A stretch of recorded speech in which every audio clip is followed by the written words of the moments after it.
We are women, we are free, hear our voice, watch us pee. A chant rippled out through the cold winter streets of New York City while a growing mass of women streamed through Times Square. Floods of bodies marched ceaselessly, trampling cops, tearing down statues and flipping cars. New York City was close to falling, with the mayor having fled already via helicopter at the terror. At the top of the road, a crowd of brave, shirtless men stood on guard. "Dicks out for Bokassa," they cried as they unzipped their pants.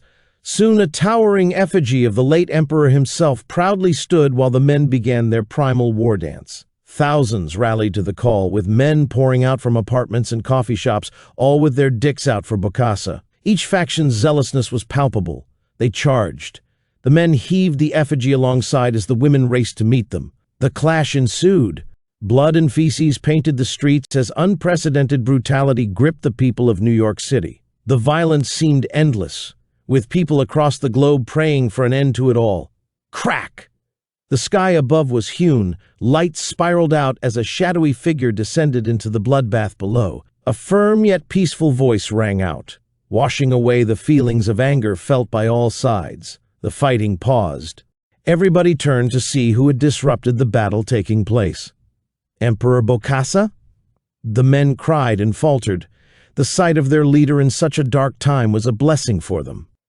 All around, people either fled or acquiesced to the majesty of this grand figure himself, kneeling about him, whispering to themselves, "Dicks out for Bokassa, dicks out for Bokassa," over and over again. Friends, colleagues, and others. Bokassa proudly announced to the city. His voice reverberated throughout like a choir, "We must come together. Under me, I shall lead the world into a bright and prosperous future, united under the cause of having the penis out." It wasn't before long until each man stood up, raising their right hands while clutching their penises and swearing an oath of fealty to the emperor.